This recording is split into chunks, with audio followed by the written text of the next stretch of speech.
I am Callie Blixrud. I am one of the lead instructors here for the UX User Experience Design program at Prime Digital Academy, along with Kaya Austin Sheehan and Angie Wong.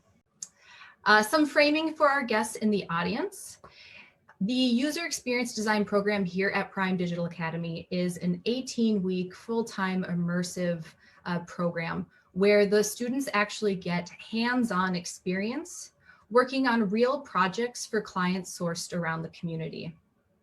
Exeter is in the final of those three tiers within that program, comprised of 2 capstone projects.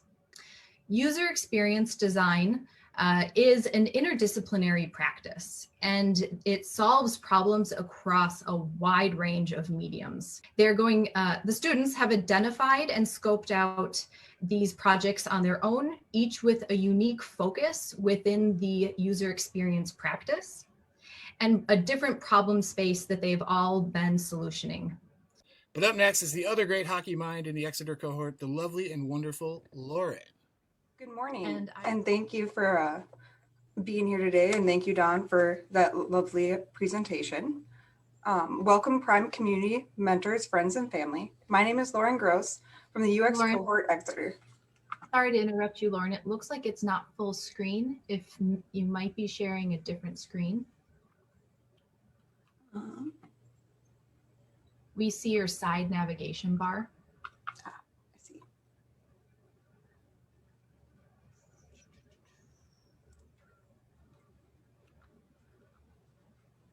See, I don't think it's going to get any bigger. I didn't have a chance to debug all of it. Okay. The fun part is mainly in the words and about halfway through. So. All right, we see it. Thank you. Well, again, thank you all for being here as I walk you through my project. The inspiration for this project started almost 1 year ago when schools were woefully unprepared for the distance learning when COVID hit. As such, apps were haphazardly thrown together in order to have something for students to use at home. Like many of you, I felt overwhelmed and scared when schools closed. I'm a single mom of 2, and at that time I relied on school in order to work full-time. I needed to rely on family to take over distance learning because they could work from home. I felt frustrated that life became a sea of chaos, and for all of us as we tried to balance work, life, and distance learning. The never-ending emails and updates only added to the confusion because no one truly knew what was going on or how to schedule their days. It wasn't until Derek's dad and stepmom moved to town that order finally appeared in our lives. Their ability to support our son through this pandemic is a gratitude beyond words. And it made this year's distance learning situation incredibly easier to handle. But we still faced many difficulties, mainly on how to keep our son on task while he commuted to multiple homes each week.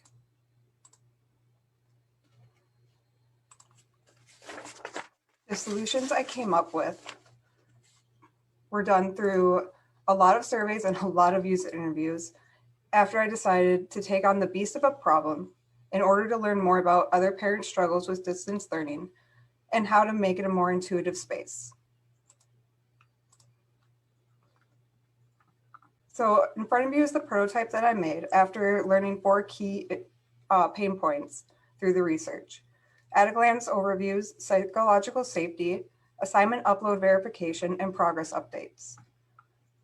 At the top is the at-a-glance overview, and it improves the ability for parents and caregivers to utilize their app more efficiently and effectively by creating a hierarchy of priority items to be seen at a glance, which will allow users to quickly assess the student's overall project each day.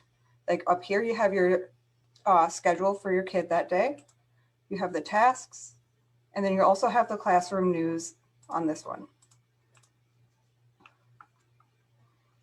To create psychological safety, we'll head on over to the inbox. The inbox is a private messaging system that reinforces the psychological safety for the student by only allowing communication between the student, teacher, and caregiver in a private setting. What that means is that it can only be seen by those 3 people instead of having every single post be seen by every person connected to the classroom app. The next one is a verification system for uploading and submitting assignments.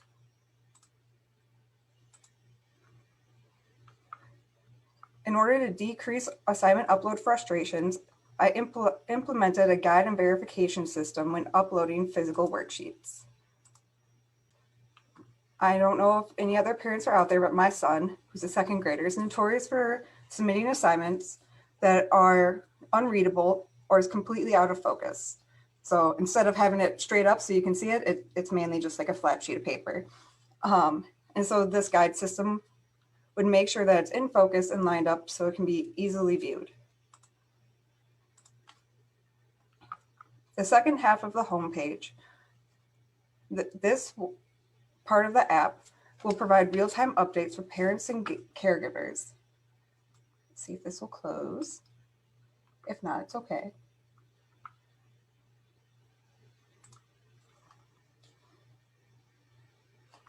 So down here, the parents will be able to have real-time updates for both the student and the classroom. This way, parents will know exactly what is going on in their students' lives and how they're progressing and how they're doing in comparison to the classroom. There would also be COVID updates about any health concerns. And then on the top, there's a progress bar that links up to the student's application. So that as soon as you open your app, you know what step they're on and where they've been, what's left. Also, if this space is something that you are interested in, you can go over to my website and play with it some more. Spoiler alert, there's also some fun features incorporated in it for parents. Nobody wants to spend hours figuring out what they need to do in the day, because by the time you figure it out, the day will already be over. In order to create a more positive environment around distance learning, I addressed only 4 of countless problem spaces. I would love to address more issues in this space and also within the framework of how elementary schools have their program set up.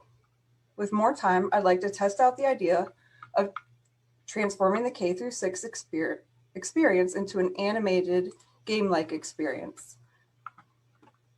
My initial ideas are something along the lines of the gameplay of Sky Children of Light and using Blender and 3D models, which I feel would engage my son more than a parent portal platform. Again, I just want to thank you all for being here and taking the time out of your day to learn more about my redesign of the K-6 portal app for distance learning. Next up, we're going to hear from the lovely Miss Ruth. Thank you, Laura.